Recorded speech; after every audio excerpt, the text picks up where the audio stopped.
12 de agosto de 1957. Frente a las costas de Honshu, Japón, un cachalote macho es arponeado y arrastrado a la estación ballenera de Ayukawa. Cuando abren su estómago, encuentran algo que nadie esperaba. Un calamar gigante de casi 13 metros, con marcas de succión, frescas todavía impresas en el cuerpo. Pero no es eso lo que congela a los científicos que documentan el hallazgo. Es lo otro. Las cicatrices circulares en la piel del cachalote, ventosas del tamaño de platos, muchas más grandes que las del calamar en su estómago, lo que significa que, en algún lugar de la oscuridad, hay algo aún más grande, y ese cachalote sobrevivió al encuentro. Esto es Physeter macrocephalus, el cachalote, el depredador con dientes más grandes que ha existido jamás en el planeta Tierra. Un animal que puede sumergirse a más de 2.200 metros de profundidad, cazar en absoluta oscuridad y emitir el sonido biológico más potente jamás registrado, 236 decibeles, capaz de matar a un ser humano en el agua con solo una vibración. Y todo lo que crees saber sobre él, probablemente, está incompleto, porque hay 3 preguntas que la ciencia todavía no ha respondido del todo. ¿Cómo sobrevive un mamífero de 57 toneladas a presiones que aplastarían un submarino militar? ¿Por qué carga en su cabeza 500 litros de una sustancia cerosa que casi lo llevó a la extinción en el siglo XIX? Y sobre todo, ¿qué está cazando ahí abajo, en la zona abisal, donde ningún ojo humano ha visto jamás una batalla completa entre las 2 criaturas más legendarias del océano? Vamos a decodificar a este monstruo juntos. Primero, olvida lo que Moby Dick te enseñó. La novela de Herman Melville, publicada en 1851, se basó en un evento real. El 20 de noviembre de 1820, el ballenero Essex, con base en Nantucket, fue embestido y hundido por un cachalote macho a más de 3.000 kilómetros de la costa de Sudamérica. Los sobrevivientes, 20 hombres, terminaron flotando en 3 botes pequeños en medio del Pacífico. Solo 8 llegaron con vida, después de recurrir al canibalismo. El barco había sido hundido, según los propios diarios del primer oficial Owen Chase, por un cachalote macho de unos 26 metros que embistió 2 veces deliberadamente con la cabeza, un animal salvaje, contra un objeto sólido de 240 toneladas. Y ganó. Ese fue el instante en que la humanidad empezó a sospechar que dentro de ese cráneo enorme había algo más que grasa y músculo. Había cálculo. Entonces, ¿qué hay realmente dentro de la cabeza de un cachalote? Porque su cabeza no es una cabeza en el sentido en que tú y yo entendemos la palabra. Es 1/3 de todo su cuerpo. Un macho adulto puede medir 18 metros de largo, y de esos, 6 metros son solo cráneo y frente. Es la cabeza más grande, en proporción al cuerpo, de cualquier animal que haya existido. Y adentro no hay cerebro. Bueno, hay cerebro, el más grande del reino animal, casi 8 kilos, 6 veces el nuestro, pero eso ocupa una fracción diminuta del espacio total. El resto está lleno de aceite, específicamente de 2 órganos que la evolución construyó como un instrumento acústico de precisión militar. El primero se llama el melón, o spermaceti organ, un depósito de una cera aceitosa translúcida que los balleneros del siglo XIX confundieron con esperma de ballena. De ahí el nombre en inglés, sperm whale, un error anatómico grotesco, pero el nombre se quedó. Debajo del melón hay una segunda estructura, la junk, la basura.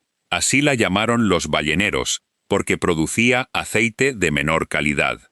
Ambos órganos, juntos, contienen entre 1.900 y 2.000 litros de spermaceti en un macho grande. Y aquí es donde la historia se vuelve extraña. Piensa en esto por un momento. Este animal casi fue exterminado entre 1800 y 1987, por una sola razón: ese aceite. Iluminó las calles de Londres, Boston y París durante casi un siglo. Lubricó las máquinas de la revolución industrial. Estuvo dentro de los transmisores automáticos de tu abuelo, dentro de misiles balísticos intercontinentales durante la Guerra Fría, e incluso dentro del sistema de guía del transbordador espacial. Se cree que se mataron aproximadamente 761.000 cachalotes solo en el siglo XX, según estimaciones publicadas por Robert Rocha y colegas en 2014, en la revista Marine Fisheries Review. Es una de las mayores masacres biológicas documentadas de la historia humana. Y durante todo ese tiempo, nadie sabía para qué servía realmente ese aceite dentro del animal vivo. Todavía hoy, los científicos debaten dos teorías principales. La primera, propuesta por Malcolm Clark en 1970, sugiere que el spermaceti funciona como un sistema de control de flotabilidad. El cachalote enfriaría el aceite, haciéndolo más denso, para hundirse, y lo calentaría con la circulación sanguínea, para volver a subir. Un submarino biológico, ajustando su lastre a voluntad. La segunda teoría, que ha ganado más terreno en las últimas 2 décadas, es más inquietante. El melón no es un flotador. Es un cañón de sonido, porque cuando un cachalote se sumerge en la oscuridad total, a 1000 metros de profundidad no ve nada. La luz solar desaparece por completo a partir de los 1000 metros. A 2000 metros, donde estos animales cazan rutinariamente, la presión es de 200 atmósferas. 200 kilos por centímetro cuadrado. Un ser humano, sin protección, sería literalmente aplastado hasta convertirse en pulpa a esa profundidad. Y sin embargo, un cachalote llega allí, se orienta, encuentra a su presa y la mata. ¿Cómo? Con sonido. En la punta del morro del cachalote, en el extremo frontal del melón, hay una estructura llamada los museaux de singe, los labios de mono, en francés, nombrados así por el anatomista que los descubrió, porque parecen un par de labios primates apretados. Cuando el cachalote fuerza aire a través de ellos, producen un chasquido. Ese chasquido rebota hacia atrás por todo el melón, se refleja en un saco de aire llamado el frontal sac, viaja hacia adelante por la junc y sale disparado por la frente del animal como un haz enfocado, un pulso sónico direccional, y ese pulso, ese único chasquido, alcanza los 236 decibeles. Para que entiendas la escala, un motor a reacción despegando produce 140 decibeles, un rifle disparando junto a tu oído 160. 200 decibeles, en el agua, pueden romper tejido humano. 236 decibeles es el sonido más potente jamás medido, producido por un ser vivo, en la historia de la biología. Es como si tuvieras dentro del cráneo un motor de avión, pero afinado con la precisión de un reloj suizo. Con eso, el cachalote no solo ve en la oscuridad, escanea. Cada chasquido rebota en las paredes rocosas de las trincheras submarinas, en los bancos de peces, en los cuerpos blandos de los calamares gigantes. La onda de retorno le dibuja, dentro de la mente, un mapa tridimensional del abismo con un detalle que ningún sonar militar humano puede igualar todavía. Investigaciones del biólogo Peter Madsen en la Universidad de Aarhus han demostrado que un cachalote puede detectar un calamar del tamaño de una toronja a más de 500 metros de distancia, en completa oscuridad. Pero hay algo más, y esta es la teoría que aún hoy divide a los cetólogos. Algunos investigadores, entre ellos Kenneth Norris, quien propuso la idea original en los años 70, sugieren que el cachalote no solo usa el sonido para ver, lo usa como arma. Un pulso concentrado, dirigido al cráneo o al sistema nervioso de un calamar, podría aturdirlo, desorientarlo, incluso matarlo. La hipótesis se llama hipótesis del Big Bang, del gran estallido acústico, y aunque nunca ha sido confirmada en vídeo, hay evidencia circunstancial.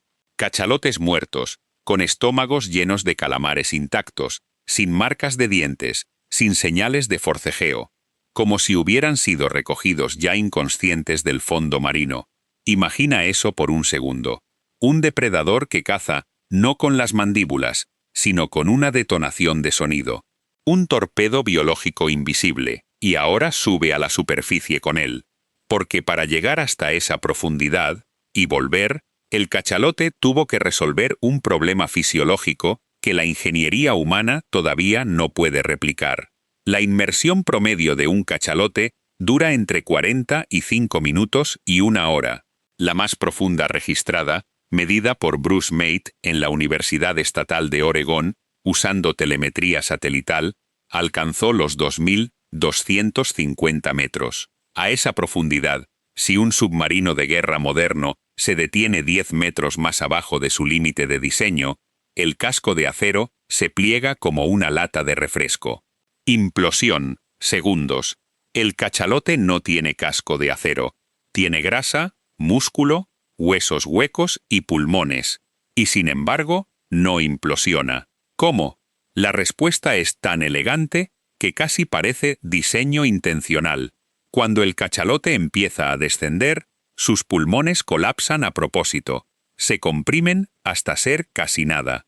Todo el aire almacenado es empujado hacia las vías respiratorias superiores, donde no puede disolverse en la sangre y causar el famoso mal por descompresión, la enfermedad que mata a los buzos humanos. En lugar de guardar oxígeno en los pulmones, el cachalote lo guarda en la sangre y en los músculos.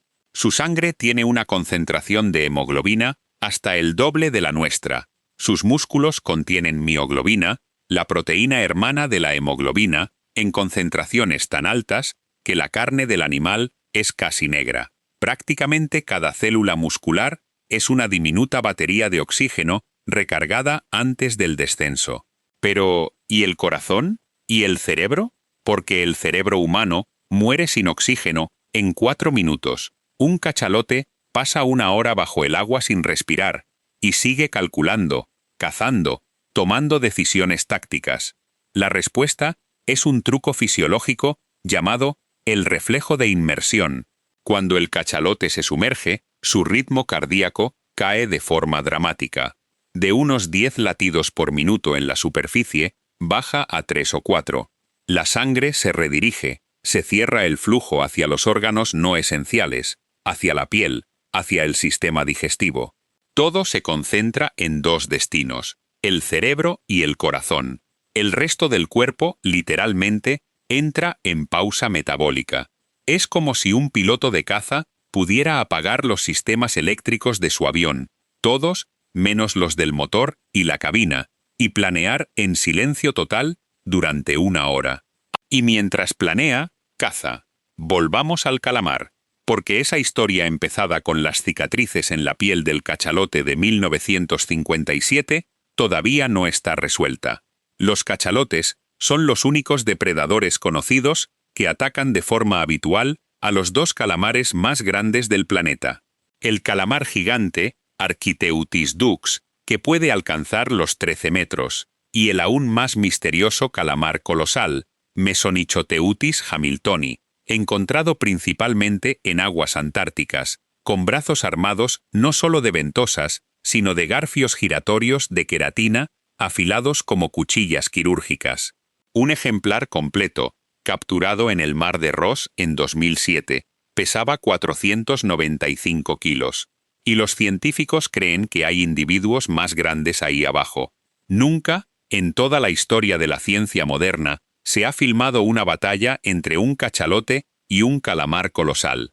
Todo lo que sabemos, lo sabemos por reconstrucción forense. Marcas de succión circulares en la piel de cachalotes machos, algunas de 30 centímetros de diámetro, lo que implica calamares aún mayores que cualquier ejemplar jamás recuperado. Picos de calamar encontrados por miles en los estómagos de cachalotes disecados. Un solo estómago, documentado por Malcolm Clark en 1980, contenía 18.500 picos de calamar. 18.000. Es un cementerio flotante. Piensa en lo que eso significa. Ese cachalote, en algún momento de su vida, mató, uno por uno, a 18.000 calamares. En la oscuridad, sin ver ninguno, guiándose solo por chasquidos sonoros y por instinto. Y aún así, no siempre gana. Los cetólogos han documentado casos de cachalotes con brazos de calamar todavía enredados alrededor de la cabeza al morir. En 1965, un ballenero soviético en el mar de Ojotsk capturó un cachalote macho con un calamar de casi 12 metros aún adherido a su rostro, ambos muertos, ambos ahogados en el abrazo del otro. Es la única batalla congelada en el tiempo que la ciencia ha podido observar directamente. La imagen es casi mitológica. Dos titanes del abismo, muertos juntos, atados por una violencia que ninguna cámara humana atestiguó. Y esto abre otra pregunta. ¿Cómo aprende un cachalote a cazar así? Porque la respuesta, y aquí la ciencia da un giro que casi nadie espera, es que aprende de su familia. Los cachalotes viven en sociedades matrilineales. Las hembras y sus crías forman unidades familiares estables, de entre 10 y 20 individuos, que permanecen juntas durante décadas. Los machos, en cambio, se separan de estas unidades hacia los 20 años y se convierten en solitarios que patrullan aguas polares. Pero mientras están con la familia, las crías no cazan, no pueden. Un cachalote recién nacido pesa 1 tonelada y mide 4 metros al nacimiento, pero no puede sumergirse a las profundidades donde se encuentra el alimento. Sus pulmones no están completamente desarrollados. Sus reservas de mioglobina son insuficientes. Su cráneo acústico está todavía en formación. Así que, mientras la madre desciende a cazar, la cría se queda en la superficie, vulnerable a orcas, tiburones, hipotermia. ¿Qué hacen las familias? Se turnan. Investigadoras como Hal Whitehead, en la Universidad de Dalhousie, han documentado durante décadas cómo las hembras de un mismo grupo coordinan sus inmersiones para que siempre haya al menos una adulta cerca de las crías en la superficie. Es una guardería submarina, una organización social de complejidad sorprendente, y esa organización se transmite culturalmente. Sí, culturalmente. Los cachalotes tienen dialectos. Un grupo de cachalotes del Pacífico Oriental emite patrones de chasquidos, llamados codas, que son completamente distintos a los del Pacífico Occidental. Y estas diferencias no son genéticas, son aprendidas. Un cachalote joven aprende el acento de su familia, del mismo modo en que un niño humano aprende a hablar como sus padres. Cambia de acento si es adoptado por otro grupo. Los investigadores Mauricio Cantor y Hal Whitehead publicaron en 2015 en la revista Behavioral Ecology and Sociobiology un estudio que sugiere que los cachalotes forman clanes culturales, con tradiciones, técnicas de caza y patrones de comunicación transmitidos de generación en generación durante siglos. Es la evidencia más sólida, junto con los chimpancés y las orcas, de cultura no humana. Detente ahí un segundo, porque esto lo cambia todo. Cuando el capitán del Essex, en 1820, fue atacado por ese cachalote macho, no estaba enfrentándose solo a un animal. Se estaba enfrentando a un ser con memoria familiar, con lenguaje aprendido, con posibles tradiciones culturales acumuladas por miles de años. Y el cachalote, muy posiblemente, sabía exactamente lo que estaba haciendo. Algunos historiadores marinos, incluido Hal Whitehead, han sugerido que los cachalotes del siglo XIX aprendieron colectivamente a evadir barcos balleneros. Un estudio publicado por Whitehead y Luke Rendell en 2021, analizando bitácoras de balleneros americanos, encontró que la tasa de éxito de la caza de cachalotes disminuyó en un 58% durante los primeros años del contacto con barcos balleneros. No porque los cachalotes se hicieran más raros, porque cambiaron de comportamiento, aprendieron, se comunicaban entre grupos, se enseñaban unos a otros a huir en zigzag, a no formar el círculo defensivo tradicional, a nadar contra el viento en lugar de a favor, para dificultar la persecución de los balleneros. En una sola generación, aprendieron cómo sobrevivir a nosotros, y esto nos lleva a lo más incómodo, porque si los cachalotes tienen cultura, si tienen lenguaje, si tienen memoria colectiva, Entonces, lo que hicimos entre 1712 y 1987 no fue solo cazar animales, fue borrar civilizaciones. Cada cachalote adulto que arponeamos, sobre todo cada hembra matriarca, llevaba dentro décadas de conocimiento acumulado, rutas migratorias memorizadas a lo largo de océanos enteros, localizaciones de bancos de calamares, vocalizaciones aprendidas de sus propias abuelas. Todo eso se disolvió en cada bidón de aceite que iluminó una calle de Nueva York. Los cachalotes del siglo XXI, se estima, viven en un mundo cognitivamente empobrecido comparado con el de sus antepasados preballeneros. Sus grupos son más pequeños, sus dialectos son menos diversos.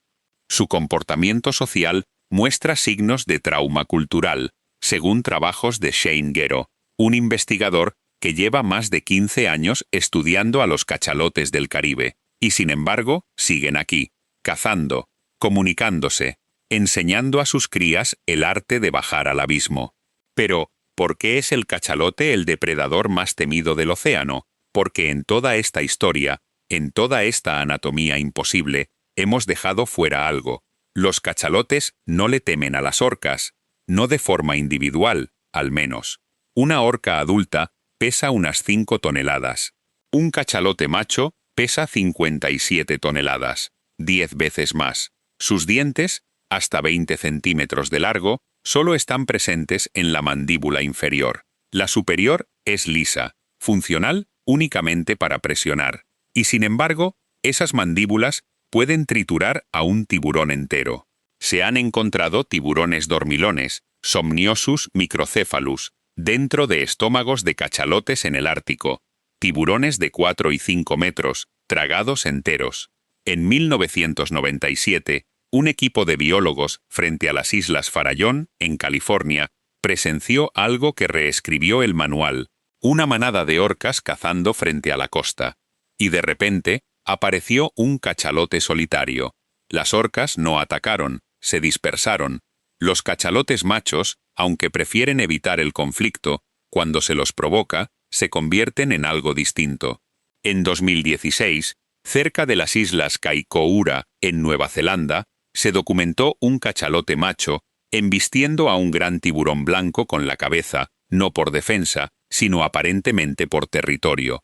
El tiburón no volvió a aparecer. En el mar, ningún animal, ningún depredador, ninguna criatura conocida ataca voluntariamente a un cachalote macho adulto, ninguna, excepto nosotros. Y ahora, cuando la Comisión Ballenera Internacional prohibió la caza comercial en 1986, y esa prohibición entró en vigor en 1987, se estimaba que quedaban entre 300.000 y 450.000 cachalotes en todos los océanos del mundo. Antes de la industria ballenera, se calcula que había más de 1.100.000. Todavía no hemos alcanzado ni la mitad de la población original. Y hay una amenaza nueva, silenciosa, invisible, peor que los arpones: el ruido oceánico. Los cachalotes cazan con sonido, se comunican con sonido, educan a sus crías con sonido, y el océano moderno está saturado de motores de barcos, sonares militares, exploraciones sísmicas para búsqueda de petróleo. Un solo cañón sísmico, usado por buques de exploración petrolera, produce 250 decibeles submarinos, más potente que el propio chasquido del cachalote, y se dispara cada 10 segundos, durante semanas seguidas, a lo largo de rutas migratorias enteras. Estudios recientes, incluidos trabajos del Instituto Oceanográfico Woods Hole, han documentado que los cachalotes expuestos a este ruido dejan de vocalizar, dejan de cazar.